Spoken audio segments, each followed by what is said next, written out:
오늘 성경 말씀은 구약성경 출애굽기 19장입니다. 본문은 19장 10절에서 24절까지인데 10절과 11절만 제가 봉독하도록 하겠습니다.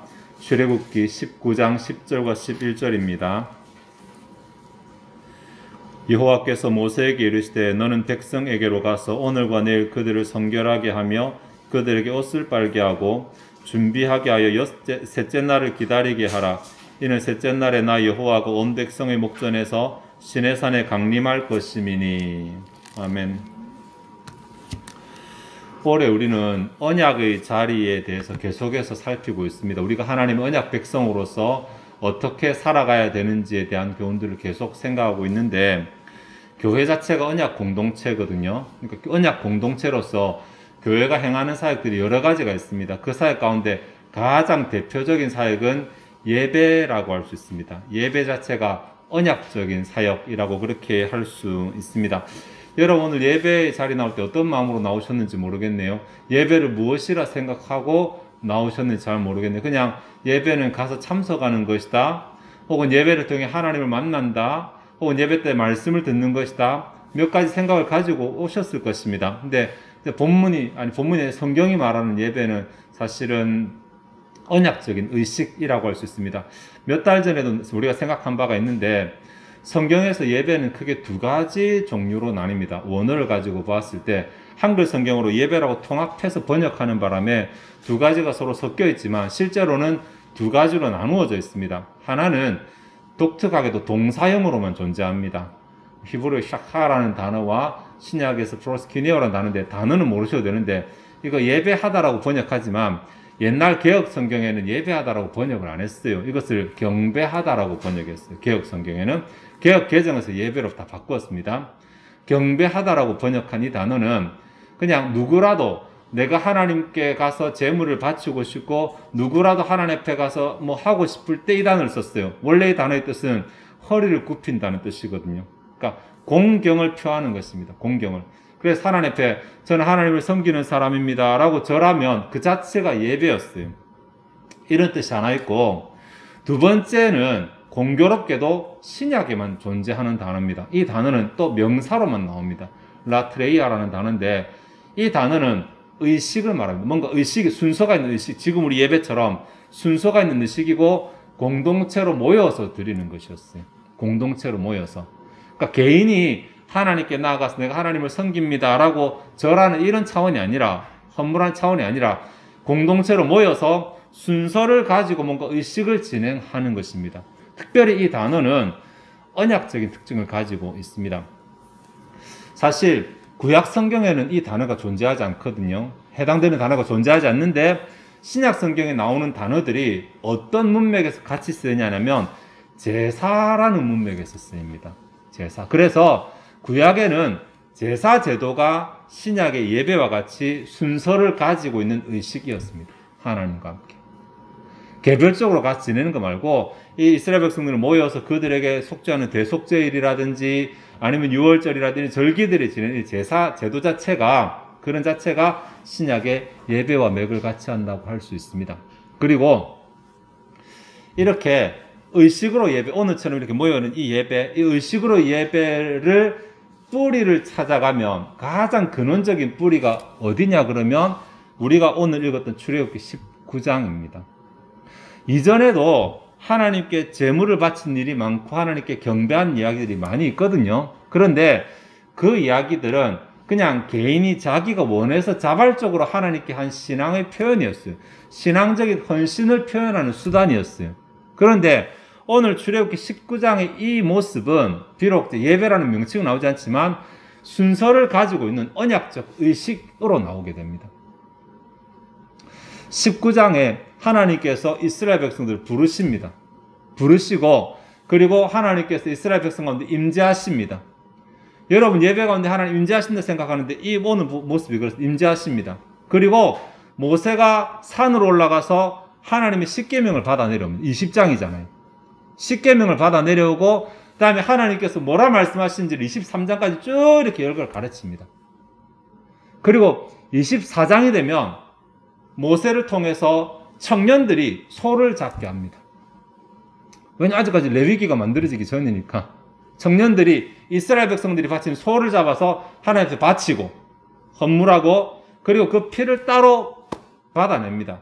그 다음 나오는 내용이 24장 7절과 8절인데 한번 가보시면 언약서를 가져다가 백성에게 낭독하여 듣게 하니, 여기 말한 언약서는 십계명을 말한다고 할 수 있고 십계명과 이에 부속에 일어난 하나님의 명령들인데 언약 조항들이거든요. 백성에게 낭독하여 듣게 하니 그들이 이르되 여호와의 모든 말씀을 우리가 준행하리이다. 하나님의 말씀 앞에 순종을 약속하죠. 약속하니까 그 다음 8절에 모세가 그 피를 가지고, 이 피가 아까 청년들이 잡은 소의 피거든요. 피를 가지고 백성에게 뿌리며 이르되 이는 여호와께서 이 모든 말씀에 대하여 너희와 세우신 언약의 피니라 라고 말합니다. 언약이 성립이 됐어요. 왜 이 출애굽기 19장이 시초냐면 이보다 앞서는 이스라엘이 공동체로서는 존재하지 않습니다. 어떻게 존재하냐면 그냥 아브라함의 후손으로만 존재합니다. 이해가 되실지 모르겠지만 오늘 이 사건 이후로 이스라엘은 국가가 됩니다. 국가 공동체가 되고 이전에는 그냥 가족이었어요. 가족. 아브라함의 후손. 아브라함의 자손이고 이삭의 자손이고 야곱의 자손이고 요셉의 자손. 이렇게 그냥 가족으로 존재했는데 민족이죠. 민족. 백성이죠. 백성. 이스라엘 민족으로 존재하다가 이제 이스라엘 국가가 되는 순간이. 오늘 이 사건 이후로 하나님과 언약을 체결하면서 하나님께서는 이제 내가 너희들 가운데 왕으로 이제 가겠다. 그러니까 내가 머물 수 있는 처소를 마련하라고 해서 성막을 짓는 거예요. 이때부터 하나님께서 이스라엘 가운데 거하시게 돼요. 이 앞에는 이스라엘 백성이 하나님을 만나기 위해서 시내산으로 가야 됐잖아요. 근데 이제부터는 하나님이 그들 가운데 내려오셔서 그들과 동행하시는 거예요. 하나님이 왕이고 이스라엘 백성이고 그 언약을 체결하는 의식이 오늘 출애굽기 19장입니다. 근데 이 가운데는 하나님의 백성들을 부르시는 내용, 하나님의 백성들이 부르심에 응답해서 나오는 내용, 그리고 하나님이 대언자를 통해 말씀하시는 내용, 이스라엘 백성들이 자신의 헌신을 소를 잡아 드리는 내용, 오늘 예배적인 요소들이 굉장히 많이 들어있습니다. 예배적인 요소들이. 그리고 이것을 언약적인 의식이라고 방금 전에 읽었던 24장 7절 8절에서 말하고 있습니다. 말씀을 다 읽고 순종을 말하고 피를 뿌리면서 다 언약이다 라고 이렇게 말하고 있죠. 근데 오늘 우리는 이 언약 자체에 대해서 생각하지 않습니다. 예배는 우리가 지난번에 생각을 했기 때문에 꽤 복잡한 내용이었죠. 생각하지 않고 19장의 한 본문을 생각할 건데 이 언약적 의식이 진행되기 전의 상황을 한번 생각을 해보려고 합니다. 이 전에 하나님께서 이 공동체로서 이스라엘 하나님 만나기 전에 그들에게 명하신 내용이 있는데 그것이 준비하라는 것입니다. 준비하라. 방독했던 10절과 11절에도 보면 오늘과 내일 그들을 성결하게 하며 그들 옷을 빨게 하고 준비하게 하여 셋째 날을 기다리게 하라라고 되어져 있고, 그리고 이것은 이제 하나님께서 모세에게 이렇게 전해라라고 하신 말씀이거든요. 실제로 모세가 이스라엘 백성들이 한 말은 14절과 15절에 나옵니다. 19장 14절과 15절에 모세가 산에서 내려와 백성에게 이르러 백성을 성결하게 하니 그들이 자기 옷을 빨더라. 모세가 백성에게 이르되 준비하여 셋째 날을 기다리고 여인을 가까이 하지 말라 하니라 라고 되어 있습니다. 혹시 제가 방금 전에 두 부분을 봉독했는데 본문이 조금 이상하다 이런 거 감지하신 분 있으십니까? 뭔가 좀 이상하네? 전혀 감지를 못 하시는지 모르겠습니다. 힌트를 드린다면 순서가 이상합니다. 네, 가만히 보시면 10절에 오늘과 내일 그들을 성결하게 하며 그 옷을 빨게 하고 준비하라고 되어 있죠. 14, 15절에 백성을 성결하게 하니 그들이 자기 옷을 빨았어요. 그 다음에 15절에 준비하라고 말 나오죠. 우리 생각에는 성결하게 하고 옷을 빠는 게 준비잖아요. 그러니까 그들을 준비하게 하여 이르기를 성결하게 하고 옷을 빨게 하라. 이게 순서가 맞잖아요. 근데 본문에는 그것이 아니라 성결하게 하고 옷을 빤 다음에 준비하라고 명하시는 것입니다. 도대체 이게 여기서 말하는 준비가 도대체 뭔지 이제 헷갈립니다. 이 단어가 히브리어로는 이제 쿤이라는 단어거든요. 가급적 원어를 안 쓰려고 했는데 쿤이라는 단어인데 쿤이라는 단어가 쿤 성경에 237번 정도 쓰입니다. 237번 정도 쓰이는 게 문제가 아니라 뜻이 문제. 사전을 찾아보면 사전의 뜻이 너무 많습니다. 대략적으로 자주 쓰이는 단어만 16개입니다. 자주 쓰이는 뜻만. 무슨 단어가 이리도 복잡하니 뜻이 거의 한두 번 쓰이는 거 빼고 자주 쓰이는, 자주 번역되는 의미로만 16가지 뜻을 가지고 있는 단어. 그 중에 하나가 준비하다라는 뜻을 가진 단어예요. 그럼 다른 뜻은 뭐냐? 더 많이 쓰이는 단어들이 뜻은 뭐냐 그러면 견고하게 하다, 확실하게 하다, 세우다, 임명하다, 다음에 보존시키다, 이런 뜻을 가지고 있어요. 네. 이런 맥락에서 볼 때 준비하다가 본문에서 조금 이게 맞는가? 물론 준비는 준비인데 맞는가라는 생각이 드는데 이런 다양한 뜻이 있는데 이거 어떤 뜻으로 봐야 되는가 싶은데 제가 죄송하지 정말 어렵게도 문법적인 얘기 하나 해야 되겠어요. 이 단어가 수동태 분사로 쓰였어요. 모르셔도 돼요. 모르셔도 돼요. 그 뜻만 어떻게 하냐면 뭐뭐 된 상태, 그러면 준비된 상태입니다. 하는 말이 3일을 기다리게 하는데 준비된 상태로 3일을 기다리게 하거든요. 3일 동안 준비하는 기간으로 써라는 말이 아니라 준비는 그 전에 하고 준비 다 된 상태에서 3일 동안 기다리라, 이런 명령이 됩니다. 그리고 문맥을 보면 이 앞에는 성결하게 하고 옷을 빨아라 라고 하는 어떤 긍정적인 명령이 주어지잖아요. 15절 하반절에 보면 여인을 가까이 하지 말라면 이거 부정하게 하지 말라는 것이고 뭐 하지 말라라는 명령이 그 사이에 이게 준비하라고 했어요. 그러니까 준비된 상태로 3일을 머물면서 다시 성결이니까 거룩해졌잖아요. 거룩한 상태를 3일 동안 지키면서 그 거룩에서 떨어지지 않도록 지키라, 이 정도 말이 됩니다. 이런 맥락을 가지고 다시 10절과 11절을 보면 여호와께서 모세에게 이르시되 너는 백성에게로 가서 오늘과 내일 그들을 성결하게 하며 그들에게 옷을 빨게 하고 준비된 상태로 셋째 날을 기다리게 하라, 이렇게 번역할 수 있어요. 왜냐하면 하나님이 임재하시거든요. 이스라엘 백성들이 하나님의 임재를 경험하기 위해서 어떻게 해야 되는가 라고 하는 것을 말하는데 준비를 해야 되는데 그냥 옷을 빨면 되는 게 아니라 옷을 빨고 성결하게 한 상태에서 또다시 3일을 유지를 해야 된다고. 굉장히 까다롭죠. 네. 왜 이렇게 굉장히 까다롭습니까? 이유 아시잖아요. 하나님이 죄를 용납 못 하시기 때문에. 하나님이 죄를 용납하실 수 없기 때문에. 그래서 우리 생각에는 그냥 뭐 그 전날 하면 되지 뭐 급하면 당일날 아침에 뭐 새 옷 입으면 되지, 이렇게 생각하는데 그것이 아니라 3일 동안 계속 거룩함을 지켜서 나에게서, 이 표현이 적절할지 모르겠지만 이 부정의 요소들이 없이 온전한 깨끗한 상태가 되도록 이렇게 하라는 것입니다. 야, 우리가 만약에 이때 구약에 우리가 태어나서 예배를 드리려고 했으면 이거는 좀처럼 쉬운 일이 아니었을 거예요. 한 절만 좀 더 보도록 하겠습니다. 22절인데 또 여호와께 가까이 하는 제사장들에게 그 몸을 성결히 하게 하라. 나 여호와가 그들을 칠까하노라. 여호와를 가까이 제사장들에게는 또 성결하게 하라는 명령이 주어집니다. 제사장들은 평상시에도 성결을 관리합니다. 평상시에도 정한 것, 부정한 거 만지지 못하고 부정을 물려 이렇게 규정이 있습니다. 그죠?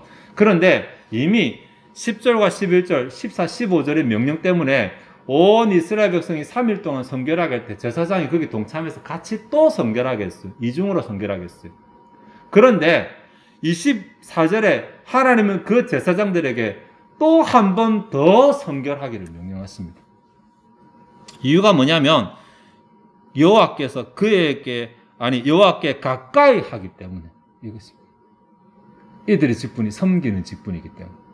우리로 말하면 예배에 참석하는 사람도 성결이 까다로운데 예배를 섬기는 자는 그게 몇 배로 더 까탈스럽게 자신을 성결하게 하라라는 명령 정도가 됩니다. 네. 굉장히 어렵죠. 그냥 뭐 마음대로 살다가 내 마음대로 살다가 예배 시간 됐는데 가야지라고 와서 앉아있다가 그냥 예배 시간 끝났네 가자 이런 거 아니라는 거죠. 왜냐하면 이 예배를 통해서 하나님의 임재를 경험하고자 한다면. 이스라엘 백성들이 평상시에도 하나님과 함께 살아갑니다. 왜냐하면 그들 가운데 계시니까. 그죠? 모세를 통해 말씀하시잖아요. 근데 그때는 죄도 짓고 부정하게 살아가거든요. 그래도 하나님이 별 문제 없으신데 하나님의 임재를 경험하는 장소로 나아갈 때 하나님께서 굉장히 까다롭게 하십니다. 굉장히. 24절 하반절 보시면 22절 하반절에 보시면 나 여호와가 그들을 칠까 하노라 라고 말하죠. 왜 성결하게 해야 되는지. 하나님의 임재 때문인데 하나님의 임재와 성결이 무슨 상관이지? 성결하지 못하면 하나님이 그를 죽이실 거거든요. 분명히 하나님 만나게 하겠다고 하나님 만남의 장소로 왔는데 그들이 성결하지 못한 상태로 나오면 하나님께서 그들을 거부하십니다. 요즘에 거부라는 표현을 쓰지 이때는 죽었어요. 그냥 그 경기는. 24절에 다시 보시면 여호와께서 그에게 이르시되 가라 너는 내려가서 아론과 함께 올라오고 제사장들과 백성에게는 경계를 넘어 나 여호와에게로 올라오지 못하게 하라. 내가 그들을 칠까 하노라. 똑같은 말 칠까 하노라. 네. 여기서 심지어 아론 빼고 제사장들은 다른 사람들보다 몇 배나 더 성결한 상태예요. 그럼에도 불구하고 경계를 넘지 말라고 말합니다. 죽을 거니까. 하나님 한번 만나는 게 이만큼 까다롭습니다. 우리가 쉽게 생각하고 하는데 사실은 하나님 만나기 위해서는 굉장히 자기 자신을 살펴보고 사전에 이거 자기 자신의 죄에 대해 생각하고 또 준비하고 이런 과정들이 필요하다는 것입니다. 여기 경계라는 말이 나오는데 경계는 하나님을 만날 수 있는 인간의 최대치 가까운 거리 이렇게 말하시잖아요. 사람이 하나님을 만나기 위해서는 하나님께 가까이 할 수 있는 가장 가까운 한계치, 한계 이렇게 말할 수 있습니다. 그보다 한 발만 더 넘어가도 죽으니까. 역설적이지 않나요? 하나님, 모순되지 않나요? 하나님을 만나러 가는 장소인데, 근데 하나님을 만나는 장소인데, 일정 이상은 가까이 가면 죽습니다.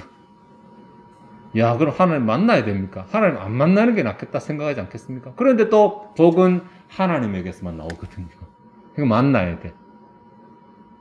그러니까 매일같이 우리가 이렇게 하나님 만나는 삶 같았으면 구약시대 못 살았을 거예요. 근데 하나님 만날 때 이 언약적인 의식을 하는 이때만이라도 자신을 살피고 준비된 상태로 성결한 상태로 나와서 최대한 평상시보다 훨씬 더 가깝게 하나님 앞에 나와서 하나님 임재를 경험하는 것입니다.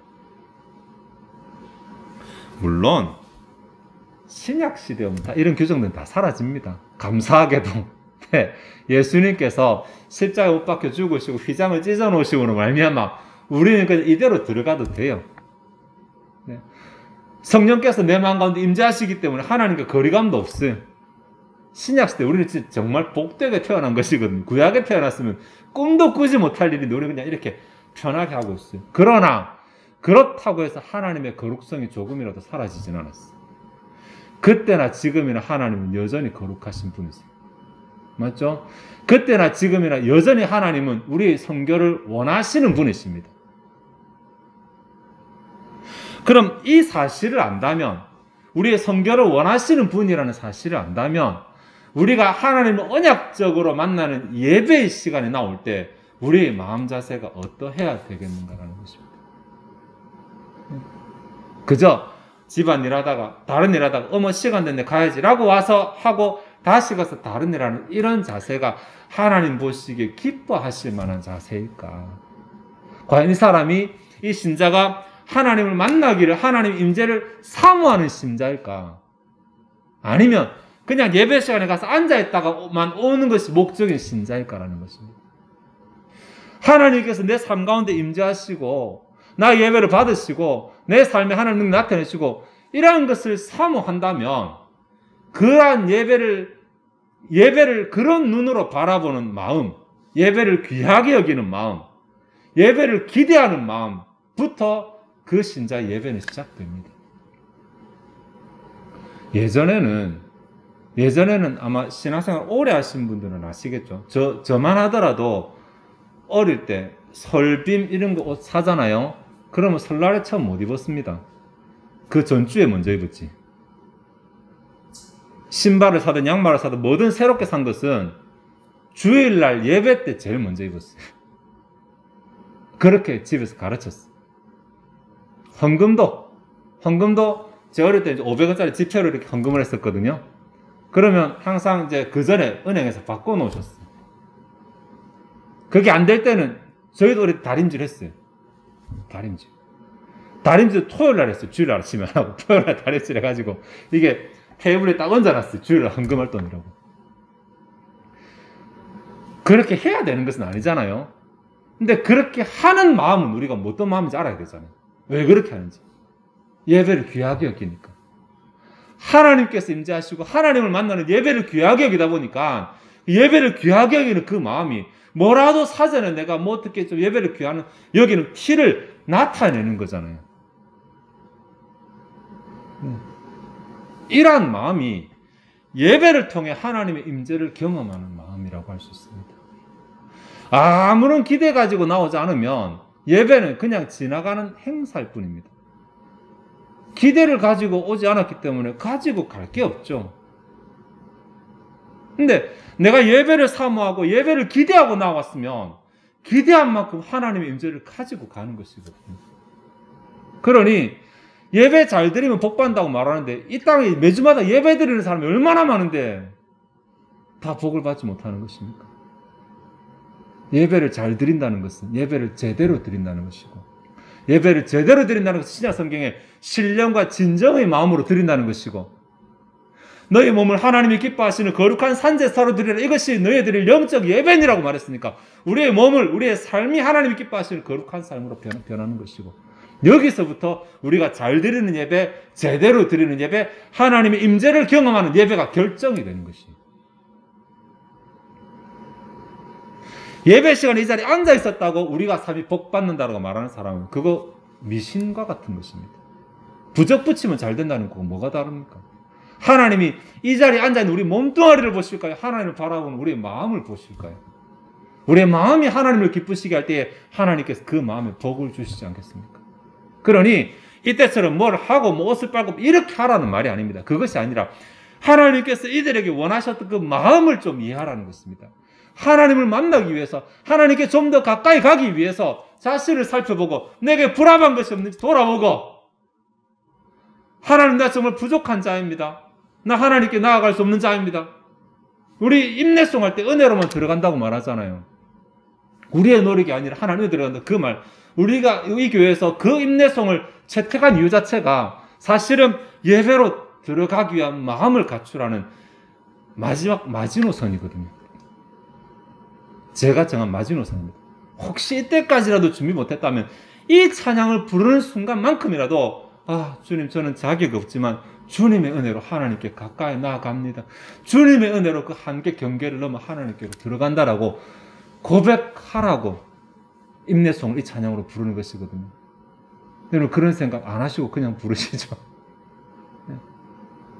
혹시 일주일 내내 준비하면 더 좋고, 토요일 하루 전날에도 내일 예배니까 하나님 제가 내일 예배인데 좀 제가 오늘 좀 돌아봅니다. 한 주간을 돌아봅니다.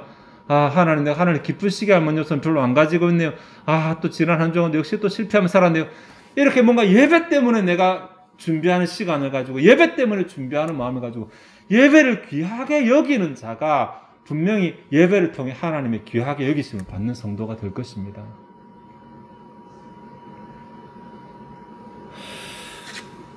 말씀을 좀 정리하도록 하겠습니다. 오늘 내용이 조금 짧은데, 예배 매주마다 드리고 어떨 때는 한 주에도 여러 번씩 드리고 이렇게 하는 예배, 이 예배가 정말 우리의 삶 가운데서 복의 통로가 되기를 원한다면 생명 없이 예배의 시간에 우리 몸뚱아리만 앉아있는 이런 껍데기 가지고는 그렇게 되지 않습니다. 그런 일이 일어나지 않습니다.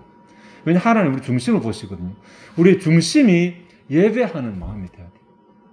하나님 우리 중심이 그 소중히 여기는 마음, 우리 중심에서 하나님 예배를 귀히 여기는 그 마음을 보시기 때문에 우리의 마음이 그런 마음이 돼야 돼요. 예배 시작한다고 그 마음이 시작되는 것이 아니라 사실 예배 전부터 그 마음이 시작이 됩니다.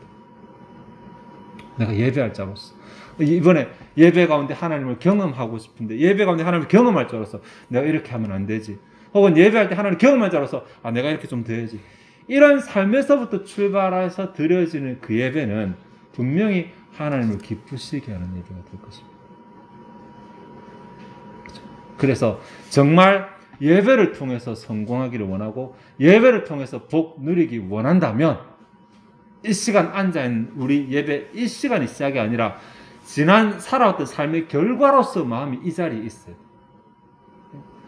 한 주간 아니면 하루 전이라도 좋으니까 아니면 뭐 3일 이런 개념 없으니까 예배 전이라도 좋으니까 나와서 나 자신을 따라 하나님 앞에 하나님 제가 또 주님 앞에 나왔습니다. 또 주님의 은혜를 사모합니다. 은혜로 또 주님께 가까이 나아갑니다. 이렇게 나 자신이 마음으로 하나님이 예배를 귀히 여긴다는 티를 나타내고 귀히 여긴다는 표를 나타내고 예배에 들어오셨으면 좋겠습니다. 왜냐하면 하나님 그 마음을 보시니까. 그래서 우리의 마음이 하나님을 기쁘시게 예배 가운데 하나님을 기쁘시게 해드리는 마음이 되고 하나님께서 그 마음을 보시고 하나님의 임재를 하나님의 복을 우리의 삶 가운데 내려주시는 그러한 일을 경험하는 저와 여러분 되시기를 바랍니다. 기도하시겠습니다. 하나님 오늘 출애굽기 19장의 내용을 통해서 예배의 준비라고 하는 짧은 주제를 생각해 보았습니다.